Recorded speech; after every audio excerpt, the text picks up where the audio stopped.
इस वीडियो में we will talk about the journal entries of different transactions. So let us start with accounting for goods.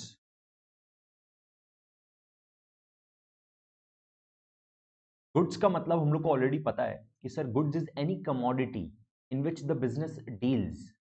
जो furniture dealer है, जिसका furniture का business है, वो फर्नीचर खरीदता है और फर्नीचर बेचता है, उसके लिए फर्नीचर गुड्स है। जिसका स्टेशनरी का बिजनेस है उसके लिए स्टेशनरी गुड्स है। जिसका ग्रोसरी शॉप है उसके लिए ग्रोसरी आइटम्स आर गुड्स। ठीक है, ग्रोसरी ओनर के लिए, ग्रोसरी शॉप ओनर के लिए जो फर्नीचर वो खरीद रहे हैं ना, दैट इज नॉट गुड्स। उसके लिए वो furniture is a capital expenditure and asset. Okay, तो गुड्स का मतलब हम लोग को पता है। पूरे अकाउंटेंसी में ना गुड्स का अकाउंटिंग थोड़ा सा डिफरेंट होता है। इसका जो लॉजिक है वो हम लोग थोड़ा सा लेट समझेंगे। एक बार पहले हम लोग इसका अकाउंटिंग समझे कि एग्जैक्टली सर इसका अकाउंटिंग कैसे होता है। गुड्स का अकाउंटिंग, जब गुड्स खरीदते हैं, परचेज करते हैं, तो उसको परचेज नाम का एक्सपेंस माना जाता है, परचेज एक्सपेंस। और उसी गुड्स को जब सेल कर देते हैं तो सेल्स इनकम बोलते हैं। ठीक है, तो इसका मतलब गुड्स का अकाउंटिंग एक तो परचेज हो गया, दूसरा सेल्स हो गया। दूसरा और क्या हो सकता है, जो हम लोग गुड्स परचेज किए हैं वो हम लोग रिटर्न भी कर सकते हैं, है ना। मान लो कोई डिफेक्टिव गुड्स है या फिर एज पर ऑर्डर हम लोग को नहीं मिला डिलीवरी, तो परचेज जो किए वो हम लोग रिटर्न भी कर सकते हैं, उसको बोलते हैं purchase return. What is purchase return? It is exactly the opposite of purchase. अगर आप परचेज को एक्सपेंस बोलते हो, परचेज इज एन एक्सपेंस, तो एग्जैक्टली परचेज का उल्टा हो गया परचेज रिटर्न। ओके, तो उसका अकाउंटिंग ट्रीटमेंट जब डिसाइड करेंगे कि डेबिट करें या क्रेडिट करें, तो एग्जैक्टली उल्टा करेंगे। जो परचेज का करते हैं उसका एग्जैक्टली ऑपोजिट करेंगे परचेज रिटर्न का। सिमिलरली फॉर सेल्स रिटर्न, हम लोग कोई गुड्स सेल किए थे कस्टमर को और वो कस्टमर को डिफेक्टिव लगा या अच्छा नहीं लगा तो वो हम लोग को रिटर्न कर दिया, सेल्स रिटर्न। सेल्स को हम लोग इनकम बोलते हैं। तो जो गुड्स रिटर्न आ रहा है, सेल्स रिटर्न आ रहा है, वो एग्जैक्टली सेल्स का उल्टा होगा, राइट। तो जब डेबिट क्रेडिट डिसाइड करेंगे तो हम लोग सेल्स को इनकम बोलते हैं, इनकम प्लस क्रेडिट बोलते हैं, तो एग्जैक्टली सेल्स रिटर्न इसका एग्जैक्टली ऑपोजिट होगा। ये वाला बात आप लोग को समझना है। अपने एक एक करके देखते हैं कि सर क्या क्या हो सकता है अकाउंटिंग फॉर गुड्स में। एक, परचेज ऑफ गुड्स। तो purchase is treated as an expense. You can argue कि सर जब हम लोग गुड्स खरीदते हैं तो एक तरह से हम लोग के पास स्टॉक आ रहा है, स्टॉक असेट के डेफिनेशन में कवर हो जाता है, तो it is actually asset plus. But ऐसा नहीं होता है। जो गुड्स हम लोग खरीदते हैं उसका अकाउंटिंग पूरा डिफरेंट होता है।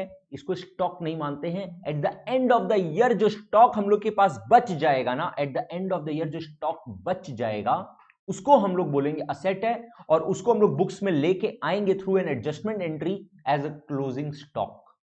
लेकिन वो आएगा ईयर एंड पे। बट ड्यूरिंग द ईयर पूरा गुड्स का अकाउंटिंग, ड्यूरिंग द ईयर जो गुड्स का अकाउंटिंग हो रहा होगा वो purchase, sales, purchase return, sales return, बस। तो जब गुड्स परचेज करेंगे तो बोलेंगे परचेज एक्सपेंस प्लस, तो डेबिट टू, या तो पेमेंट कर देंगे या पेमेंट नहीं करेंगे। पेमेंट अगर कर देंगे तो कैश या बैंक असेट माइनस हो जाएगा तो क्रेडिट, और अगर पेमेंट नहीं करेंगे, क्रेडिट ट्रांजेक्शन है, right. You know that a transaction can be a cash transaction, a transaction can be a credit transaction, right. जब गुड्स परचेज करते हैं और तुरंत पेमेंट कर देते हैं उसको बोलते हैं कैश ट्रांजेक्शन। गुड्स परचेज करते हैं और बोलते हैं सुनो सप्लायर तुमको बाद में पैसा देंगे, उसको बोलते हैं उधार में खरीदना। उधार में खरीदना मतलब क्रेडिट ट्रांजेक्शन। तो अगर कैश ट्रांजेक्शन होगा तो कैश या बैंक से पेमेंट हो जाएगा, कैश या बैंक असेट माइनस क्रेडिट हो जाएगा। और अगर पेमेंट तुरंत तुरंत नहीं करते हैं, बाद में पे करेंगे, तो क्रेडिटर अकाउंट क्रेडिट हो जाएगा।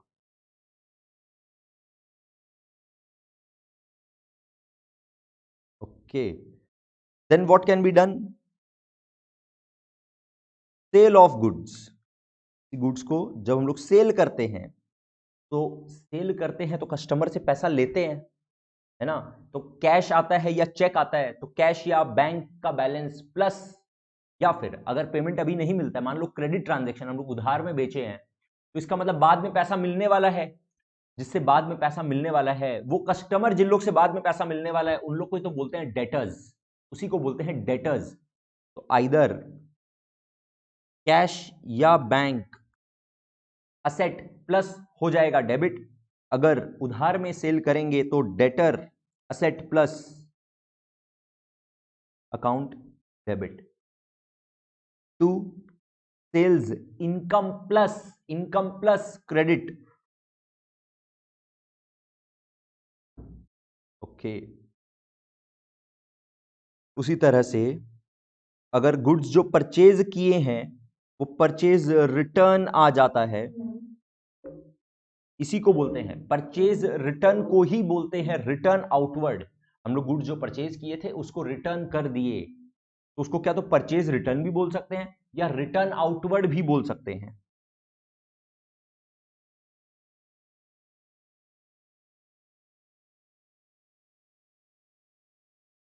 तो जैसा आपको बोले परचेज रिटर्न या return outward is exactly the opposite of purchase of goods. Purchase of goods का एग्जैक्टली ऑपोजिट है, एग्जैक्टली उल्टा है, राइट। तो इसका मतलब परचेज एक्सपेंस प्लस, आप क्या बोल रहे थे, परचेज एक्सपेंस प्लस आप बोल रहे थे डेबिट। अभी आपको बोलना पड़ेगा purchase return plus credit. Purchase expense plus debit, इसका मतलब अगर परचेज का प्लस डेबिट हो रहा है तो परचेज रिटर्न का प्लस इज अ क्रेडिट। इसका मतलब सर डेबिट क्या करें, जब जरा सोचो थोड़ा सा ध्यान से, जब हम लोग गुड्स परचेज जो किए थे वो रिटर्न करेंगे, लौटाएंगे, सप्लायर को जब सामान वापस देंगे तो सप्लायर को बोलेंगे ना भाई मेरा पैसा वापस दे, बोलेंगे ना कैश या बैंक प्लस, कैश या बैंक मेरे को वापस दे, तो कैश या बैंक आएगा प्लस, कैश या बैंक आएगा तो कैश या बैंक असेट प्लस डेबिट।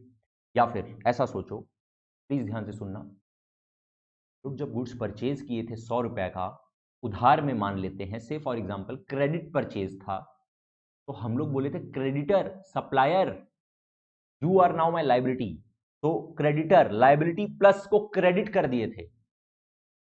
कितना देना था 100, अब मान लो 20 रुपए का सामान वापस लौटा दिए, 20 रुपए का सामान वापस लौटा दिए, तो क्या उसको अभी भी 100 देंगे?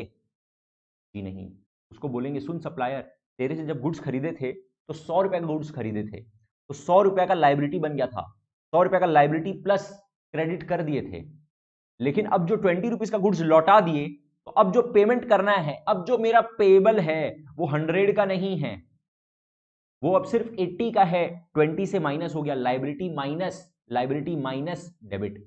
आइदर कैश या बैंक असेट प्लस डेबिट या फिर लाइबिलिटी माइनस डेबिट, राइट।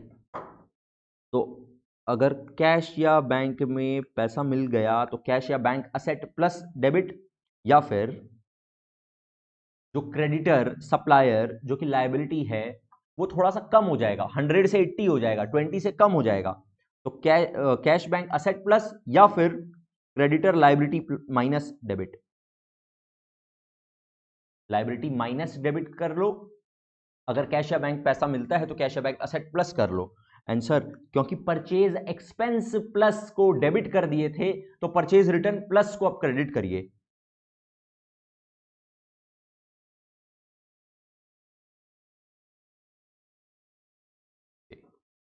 और क्या हो सकता है, सेल्स रिटर्न,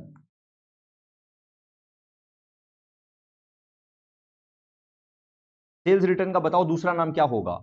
अगर परचेज रिटर्न का नाम रिटर्न आउटवर्ड है, इसका मतलब सर कस्टमर से जो गुड्स वापस आ रहा है, लौटा रहा है कस्टमर हम लोग को, तो रिटर्न इनवर्ड आ रहा है, तो सेल्स रिटर्न और रिटर्न इनवर्ड।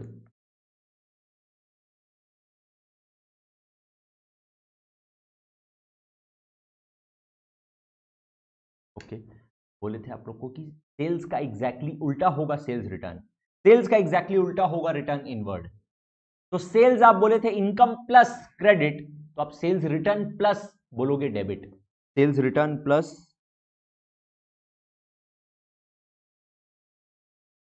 डेबिट, ठीक है। क्रेडिट क्या करें जरा सोचो, जब कस्टमर हम लोग को गुड्स लौटाएगा, सेल्स रिटर्न आएगा, तो कस्टमर बोलेगा ना कि भैया मेरे को पैसा दीजिए, तो उसको पैसा निकाल के देना पड़ेगा, क्या तो कैश निकाल के देना पड़ेगा या चेक काट के देना पड़ेगा, या फिर अपने क्या बोलेंगे कस्टमर को, सुनो कस्टमर आपसे ना मेरे को 100 रुपया लेना था, आप 20 रुपए का सामान लौटा दिए, अब वो 20 रुपया मत दो, 80 रुपीज ही दे दो खाली। कस्टमर डेटर का बैलेंस कम हो जाएगा, डेटर असेट माइनस क्रेडिट हो जाएगा। या तो अगर कैश का ट्रांजेक्शन है तो कैश या बैंक से पेमेंट कर देंगे, तो कैश या बैंक असेट माइनस, या फिर डेटर असेट माइनस। रिसीवेबल भी कम हो जाएगा ना, जो रिसीवेबल था डेटर से वो भी थोड़ा सा कम हो जाएगा क्योंकि वो गुड्स लौटा दिया, राइट। तो अगर कैश ट्रांजैक्शन है तो टू कैश या बैंक, और अगर क्रेडिट ट्रांजैक्शन है तो जो डेटर से रिसीवेबल था वो वाला बैलेंस कम हो जाएगा, तो डेटर असेट माइनस वो भी credit.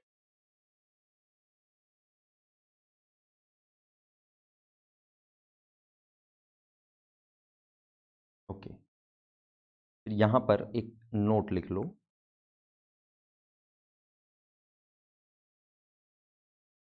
Eight the end of the year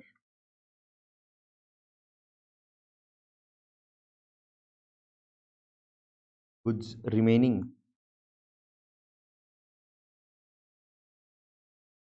is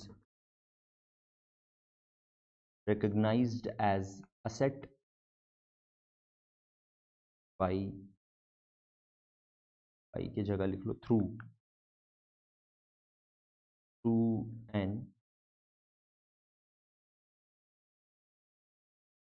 adjustment entry for closing stock.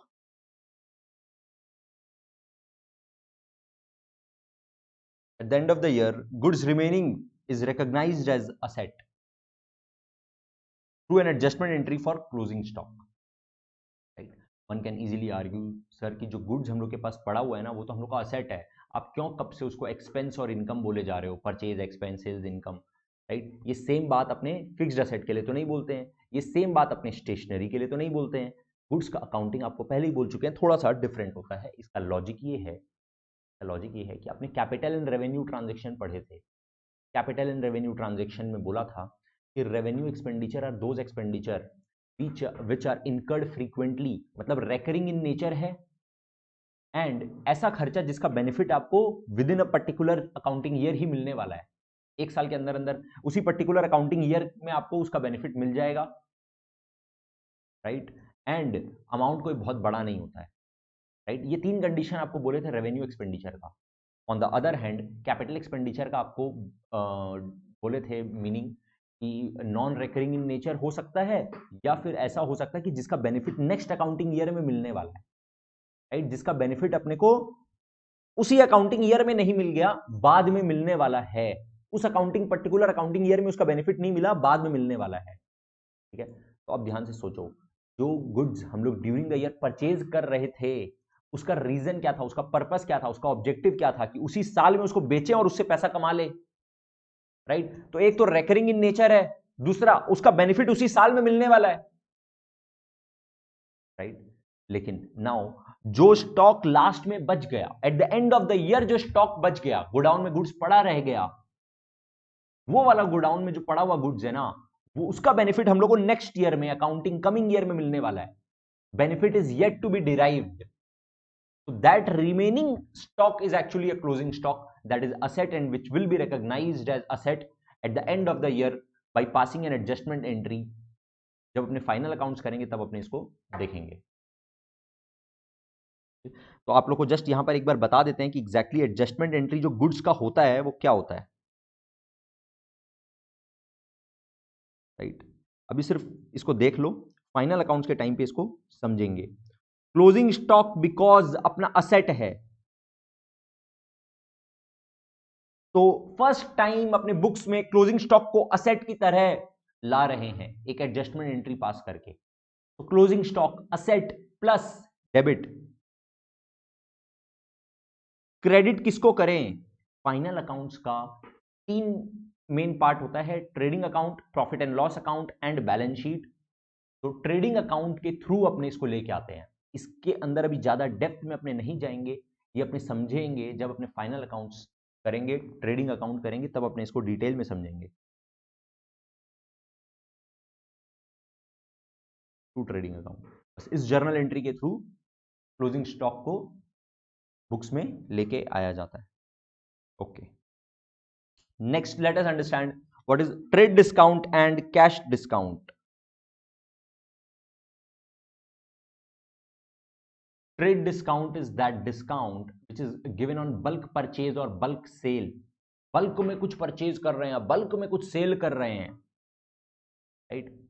ऐसे मान लो जब होलसेलर बेचता है रिटेलर को या रिटेलर खरीदता है होलसेलर से, तो बल्क में परचेज या बल्क में सेल होता है। उस टाइम पर जो डिस्काउंट दिया जाता है ऑन एमआरपी या list price, that is called trade discount. ऐसे सोचो एक मोबाइल फोन है जिसका एमआरपी इज 10,000। जो मोबाइल डीलर है, जो मोबाइल फोन का बिजनेस करता है, वो उस मोबाइल फोन को क्या 10,000 में खरीदेगा? एमआरपी उसका 10,000 है, क्या 10,000 में खरीदेगा? जी नहीं, वो ऑब्वियसली 10,000 से कम में खरीदेगा। क्यों? क्योंकि वो बल्क में परचेज कर रहा है, एक साथ 10, 15, 20 मोबाइल फोन खरीद रहा है, और फिर वो जब अपने कस्टमर को बेचेगा, वो हो सकता है 10,000 में बेचेगा, तभी तो वो प्रॉफिट कमाएगा, राइट? ये जो बल्क में परचेज करने के टाइम पर जो एमआरपी के ऊपर जो परसेंटेज लगाते हैं, उसको बोलते हैं ट्रेड डिस्काउंट। एमआरपी को ही दूसरे लैंग्वेज में बोलते हैं लिस्ट प्राइस या कैटलॉग प्राइस। लिस्ट प्राइस या catalogue price in real sense अगर आप देखो, अगर आप ध्यान से समझो, तो आपको बात ये समझ में आएगा कि actually trade discount is not a discount, it is just a way of saying purchase price in another way. 10,000 MRP है और वो रिटेलर खरीद रहा है 9,000 में, 9,000 में, तो इसको क्या ये बोलना चाहिए कि 10% का डिस्काउंट मिल गया? देखो, एक्चुअल में ये डिस्काउंट नहीं है, एक्चुअल में उसका परचेज प्राइस इज 9,000, बट ये बोलने का तरीका है कि 10,000 माइनस ट्रेड डिस्काउंट 10%। वो trade discount is actually not a discount which should be recorded in the books as discount, right? That's why trade discount is not recorded in the books. It is directly deducted from the MRP or list price or catalog price, and उसी value पर फिर recording कर दिया जाता है। On the other hand, cash discount क्या होता है? Cash discount is given on the promptness of the payment, right? मान लो मोबाइल फोन का बिजनेस है, 10,000 एमआरपी है, फोन करके पूछा होलसेलर से, होलसेलर मोबाइल फोन कितना में दोगे? तो वो बोला 9,000 में देंगे, राइट? या फिर ऐसे बोला 10,000 माइनस 10% का ट्रेड डिस्काउंट में देंगे, तो इसका मतलब 9,000 में देंगे, 9,000 में देंगे। फिर आप बोलते हो यार 9,000 तो बहुत ज्यादा हो गया, प्लीज थोड़ा सा डिस्काउंट दो, now you are asking for discount. तो सामने से होलसेलर क्या बोल रहा है कि अगर आप पेमेंट तुरंत कर दोगे, या पेमेंट अगर आप विद इन 2 डेज कर दोगे, या पेमेंट विद इन 7 डेज कर दोगे, बोलने का मतलब अगर आप पेमेंट प्रॉम्प्टली कर दोगे तो आपको 5% का और डिस्काउंट दे देंगे। That discount which is given on the promptness of the payment is cash discount, and cash discount is recorded in the books. Cash discount is recorded in the books. ध्यान से देखो,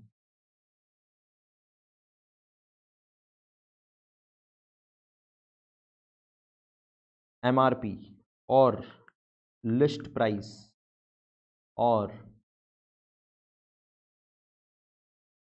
catalogue price is equal to ₹10,000। Trade discount is equal to 10%। therefore trade discount is equal to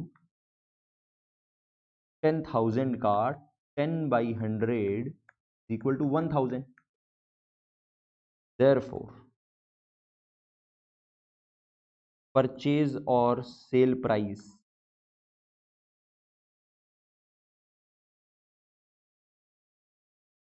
₹10,000 minus 1,000 is equal to ₹9,000। cash discount is equal to 5% on promptness of the payment।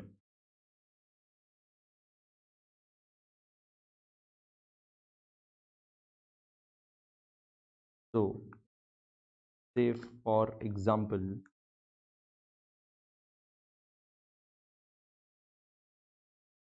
amount is paid immediately,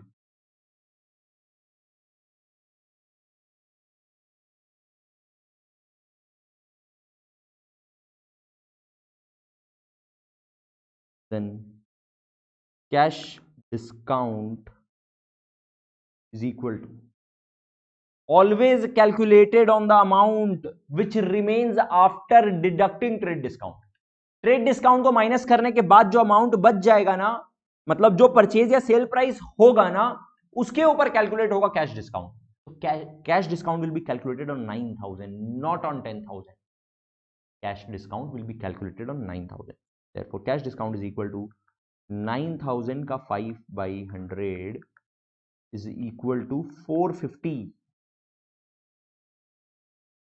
अब बताओ journal entry क्या होगा. इसका journal entry होगा, ध्यान से देखो, अगर परचेज ट्रांजैक्शन है तो परचेज अकाउंट डेबिट कितना 9,000. परचेज या सेल प्राइस अपने बात कर चुके हैं, तो जो परचेज कर रहा है, जो पार्टी परचेज कर रहा है, उसके लिए purchase account debit, purchase expense plus debit 2, क्योंकि पेमेंट तुरंत कर दे रहा है. बोल दिया ना क्वेश्चन, से for example amount is paid immediately, मतलब क्रेडिट ट्रांजैक्शन नहीं है, कैश ट्रांजैक्शन है. तो टू कैश अकाउंट जब देने गया 9,000 तो याद आया अरे इमीडिएटली पेमेंट कर रहे हैं तो कुछ डिस्काउंट मिला है. ध्यान से समझो, जो परचेज करता है ना, जो परचेज करता है ना, उसको पेमेंट करना पड़ता है. वो जब पेमेंट करने जाता है तो क्या वो डिस्काउंट देगा या वो डिस्काउंट लेगा.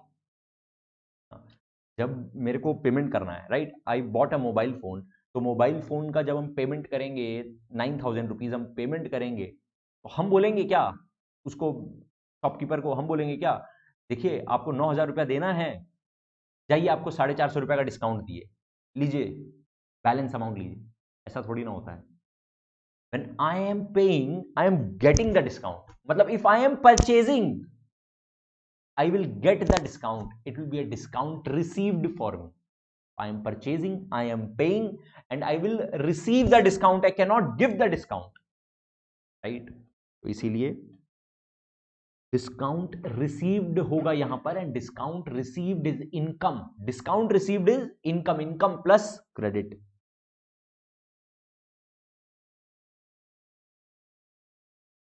अमाउंट बताओ. अमाउंट अपने ऑलरेडी कैलकुलेट कर चुके हैं सर. कैश डिस्काउंट इज 450, और सिर्फ यही रिकॉर्ड होता है बुक्स में.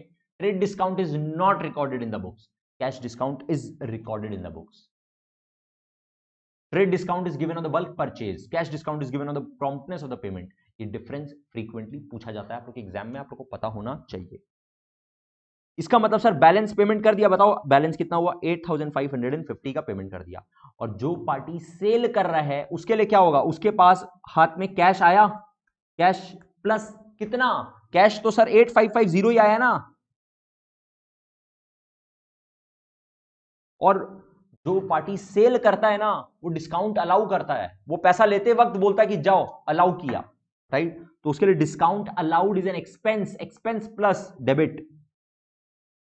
डिस्काउंट अलाउड डेबिट कितना 450 टू सेल्स, सेल्स प्राइस जो है उसी में एंट्री होगा 9,000.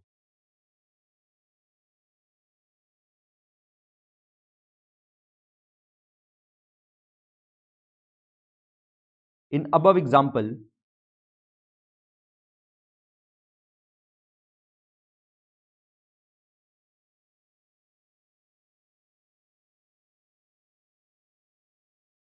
say only 50% of the amount is paid in cash.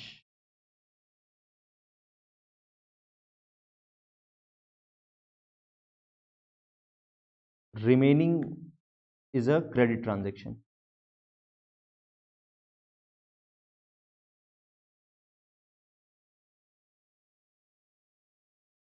मतलब क्या बोलना चाह रहे हैं, ये वाले एग्जाम्पल में ही मान लो गुड्स परचेज किया 10,000 का, ट्रेड डिस्काउंट 10% का, तो इसका मतलब परचेज या सेल प्राइस तो सर फिक्स हो चुका 9,000. यस सर, एकदम करेक्ट. यहां तक का बात में नो चेंज.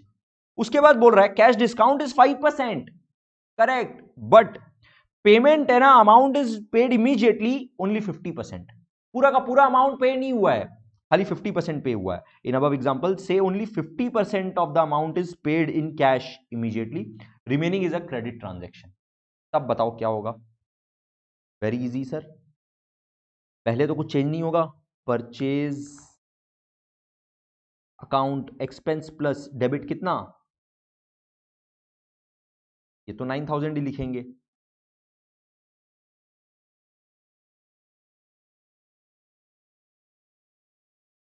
ओके।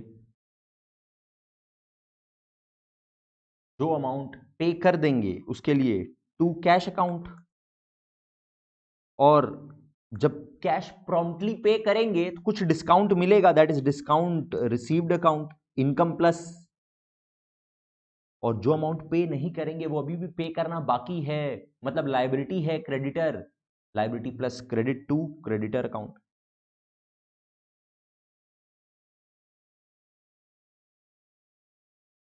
तो अब अमाउंट बताओ कितना होगा? 9000 में खाली 50% ही पेमेंट हो रहा है, 50% ही पेमेंट हो रहा है, मतलब 50% पे नहीं भी तो हो रहा है, 50% जो पे नहीं हो रहा है पहले तो वो लिख दो। 9000 में 4500 सर पेमेंट नहीं हो रहा है, तो पेमेंट कितना हो रहा है? 4500। जब 4500 पे हो रहा है उस टाइम पर, क्योंकि वो 4500 प्रॉम्प्टली पे हो रहा है, तो उस पेमेंट के ऊपर कैश डिस्काउंट मिलेगा। Cash discount is given on the promptness of the payment, because half of the amount, that is 50% of the amount, is paid immediately. Discount will be received on that 50% of the component, right? तो 4500 का जो payment हो रहा है उस समय उसके ऊपर डिस्काउंट मिलेगा 4500 का 5%, बोलो कितना होगा? 225, इज इट?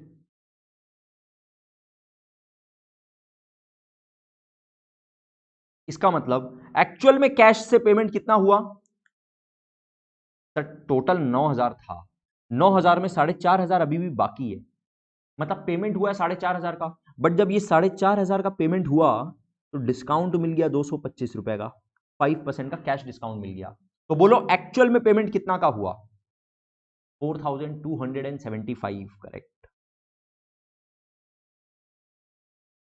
एकदम सेम सिमिलर ट्रांजैक्शन आप देखोगे, अगर कोई सेल का ट्रांजैक्शन है तो ये परचेज का ट्रांजैक्शन, और इसी का अगर सेल ट्रांजैक्शन अगर आप देखो तो एक्चुअल में जो कैश अकाउंट प्लस हो रहा है, जो गुड सेल कर रहा है उसके हाथ में कैश आ रहा है, उसके हाथ में कैश कितना आ रहा है? जितना इसके हाथ से कैश जा रहा है, दैट इज 4275, और उसको डिस्काउंट देना पड़ रहा है, discount allowed account debit, discount allowed is an expense plus debit कितना?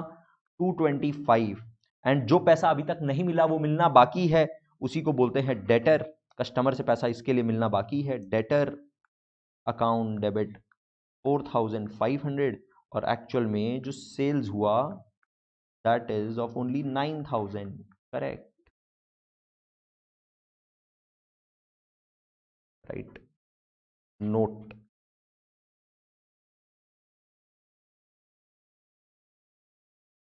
Trade discount is not recorded in the books.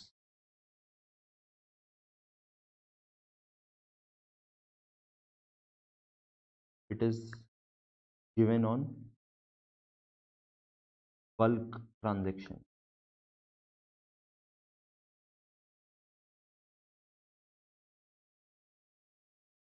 Cash discount is recorded in the books. It is given on promptness of the payment.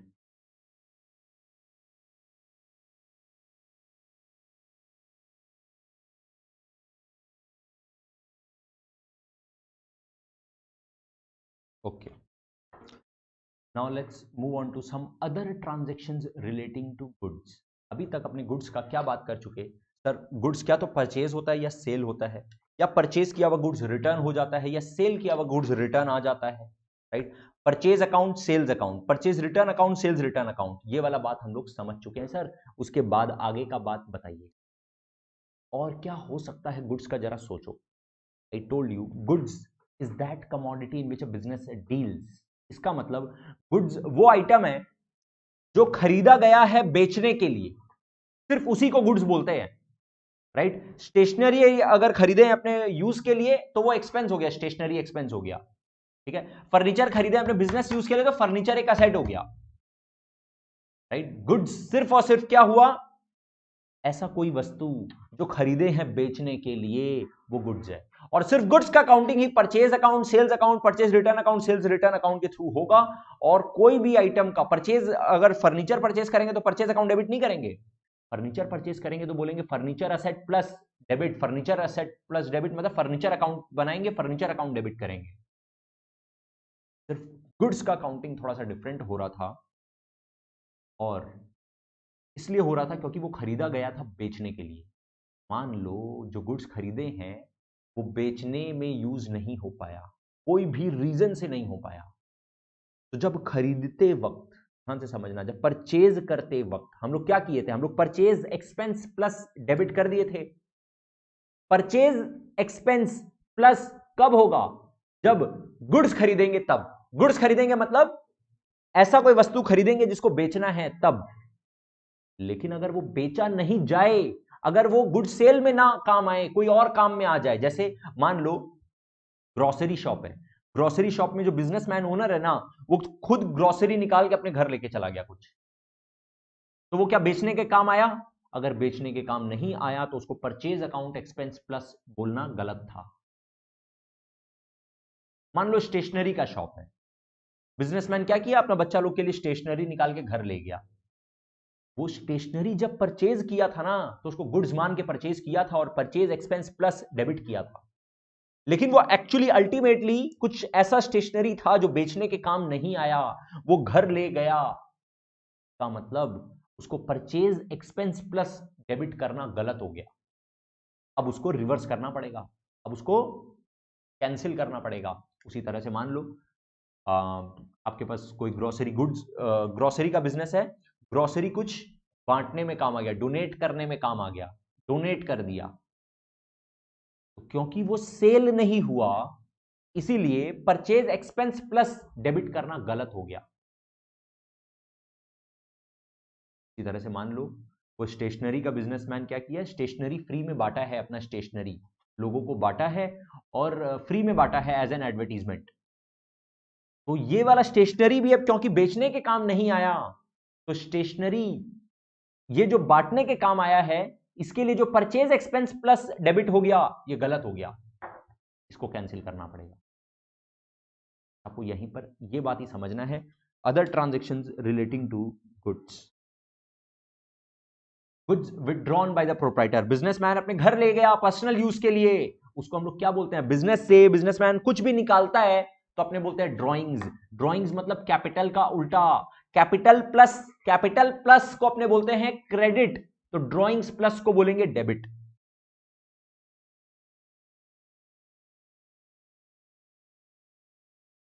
Drawings account debit.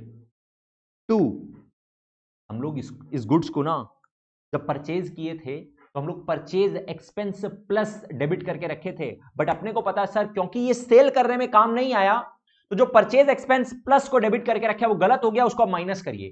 Purchase expense minus, purchase expense minus, expense minus मतलब credit, to purchase account.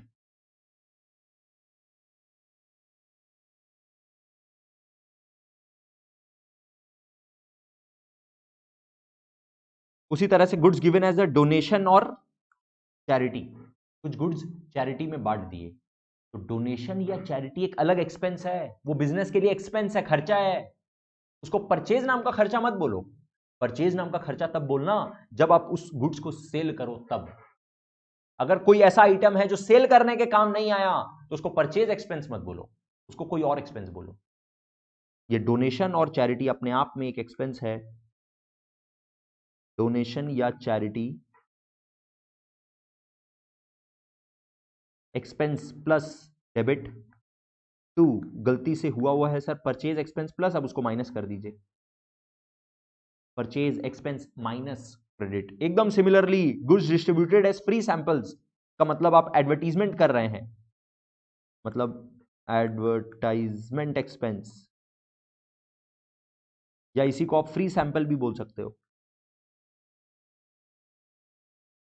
Account debit to purchase account.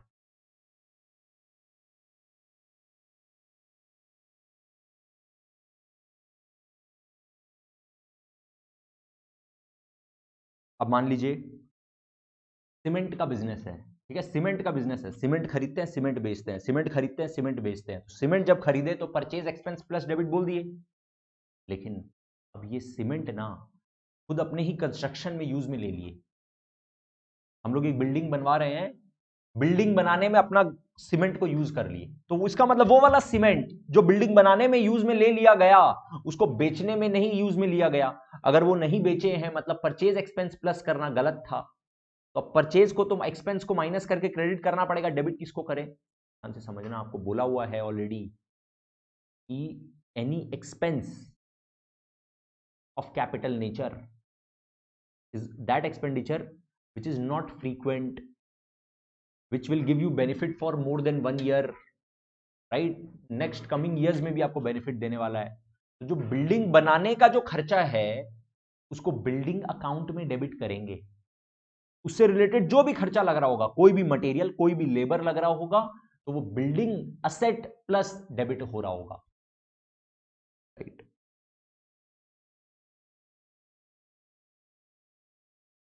तो building asset plus debit to purchase. यहां पर खाली एक बात समझना, हो सकता है कि ऑलरेडी कोई बिल्डिंग है, उसका खाली रिपेयरिंग के लिए यूज में हो रहा है ना? If goods used for repairing, है ना, अगर खाली रिपेयरिंग करवा रहे हैं, खाली उस काम में आ रहा है, तो रिपेयरिंग एक अलग एक्सपेंस है, उस केस में होगा repairing expense account debit to purchase.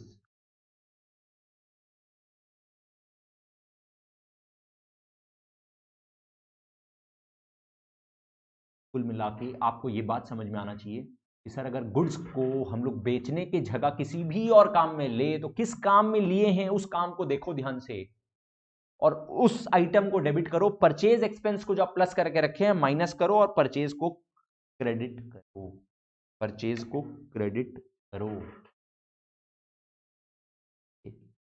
एक और इंपॉर्टेंट डिस्कशन इसमें छोटा सा रह गया है, यहाँ पे थोड़ा सा ध्यान देना पड़ेगा, यहाँ पे बच्चों को कंफ्यूजन हो जाता है कभी कभी, इसीलिए थोड़ा सा एक्स्ट्रा फोकस के साथ सुनना। मान लो गोडाउन में गुड्स पड़ा था, गुड्स खरीदे थे बेचने के लिए ही, और बेचना ही इंटेंशन था, लेकिन गोडाउन में ना आग लग गया, फायर हो ही सकता है बिजनेस में, या फिर चोरी हो गया, थेफ्ट। चाहे आग लगा हो या चोरी हुआ हो या कुछ भी हुआ हो, गुड्स का नुकसान हो गया। नुकसान हो गया मतलब उस गुड्स को बेच तो नहीं पाए, अगर बेच नहीं पाए मतलब परचेज एक्सपेंस प्लस करना गलत हो गया, तो परचेज एक्सपेंस को आप माइनस करके क्रेडिट तो करो ही करो। और जो नुकसान है वो नुकसान भी तो लॉस है, एनी एक्सपेंस और लॉस प्लस डेबिट कर दो, नो प्रॉब्लम। तो इसको देखो क्या करते हैं, इसको बोलते हैं loss due to fire account, या फिर अगर थेफ्ट है तो theft account, loss due to fire account और theft account to purchase account. एक एग्जांपल ले रहे हैं 10,000, मान लो 10,000 रुपए का नुकसान हो गया, 10,000 का गुड्स पे आग लग गया, ठीक है, तो loss due to fire account debit 10,000 to purchase account 10,000। Okay, now यहां पे डिस्कशन ये है कि बिजनेस क्या करता है ना, बिजनेस को पहले से डर रहता है कि कुछ तरह का नुकसान हो सकता है, तो वो क्या करता है, इंश्योरेंस कंपनी के पास जाके अपने गुड्स को इंश्योर करा के रखता है। इंश्योर करा के रखने का मतलब समझना, थोड़ा सा एक्सप्लेन कर रहे हैं, ध्यान से सुनो। गोलू का बिजनेस है, मान लो स्टेशनरी का बिजनेस है, ठीक है, गोलू का स्टेशनरी का बिजनेस है। उसके पास गोडाउन में बहुत सारा स्टेशनरी पड़ा हुआ है, 10,000 रुपए का स्टेशनरी पड़ा हुआ है। तो डर था पहले से ही कि कहीं आग लग जाएगा तो, कहीं चोरी हो जाएगा तो। वो चैन से सो नहीं पा रहा था। वो बोला कि मेरे को कुछ ऐसा करना है कि अगर इसमें आग लग जाए, चोरी भी हो जाए, तो भी मेरा हेडेक नहीं है, हम शांति से सो पाए रात में।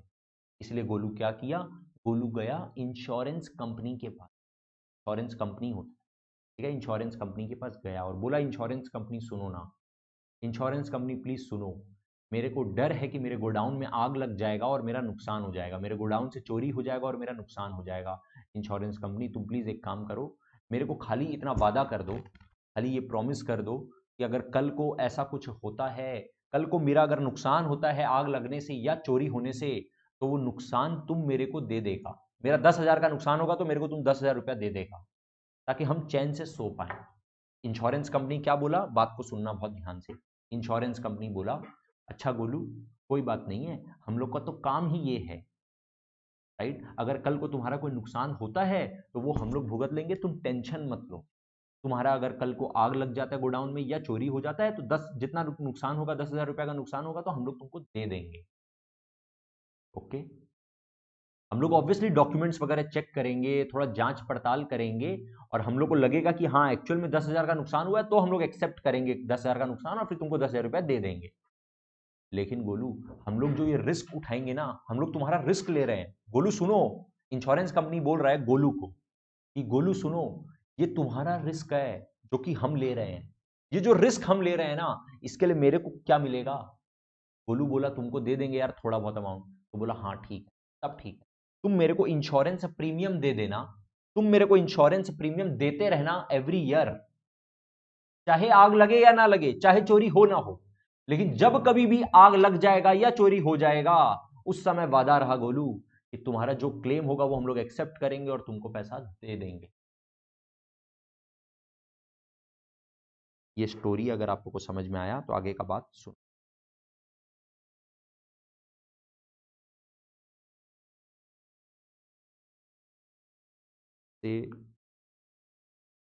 The goods were insured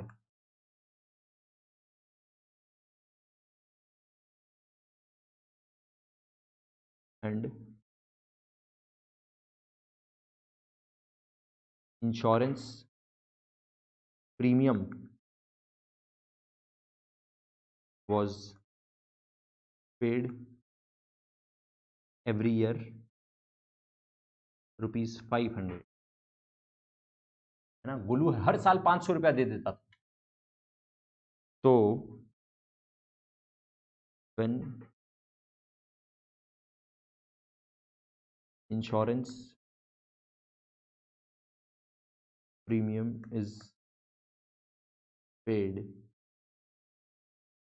उस समय एंट्री क्या होगा, इंश्योरेंस बिजनेस के लिए एक एक्सपेंस है, रेकरिंग नेचर का है, हर साल देना है, अमाउंट भी छोटा सा है और इसका बेनिफिट भी किसी एक पर्टिकुलर अकाउंटिंग ईयर के लिए मिलता है। तो insurance expense, expense plus debit to cash या बैंक से पेमेंट किया होगा, तो कैश या bank asset minus credit. Now let's say insurance company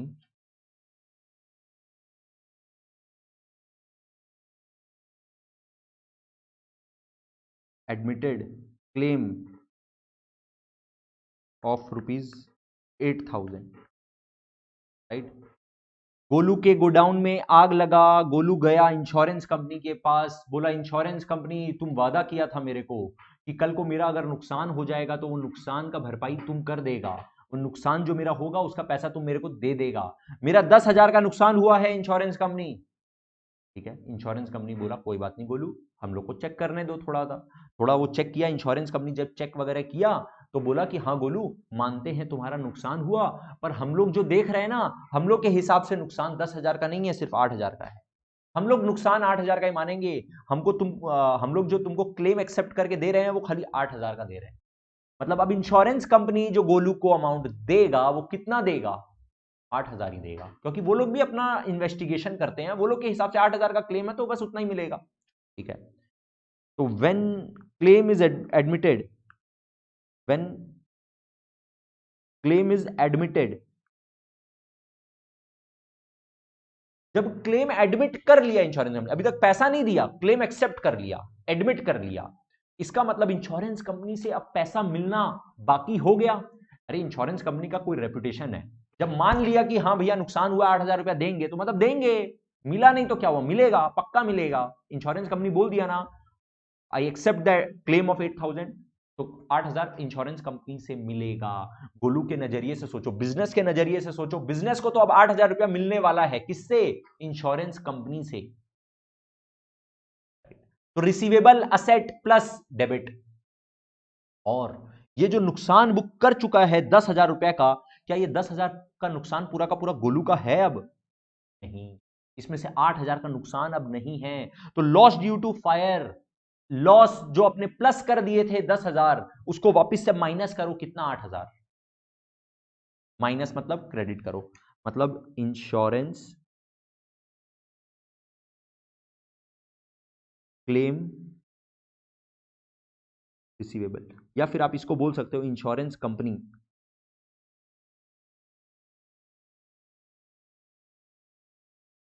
ये दोनों में से कोई सा भी लिख दो, अकाउंट डेबिट, कितना मिलने वाला है? 8,000 to loss due to fire या थेफ्ट, 8,000। और जब पैसा मिल जाएगा उस टाइम पर कैश या बैंक में पैसा आ जाएगा, तो कैश या बैंक असेट प्लस डेबिट, और insurance claim receivable, receivable minus हो जाएगा credit, set minus insurance company account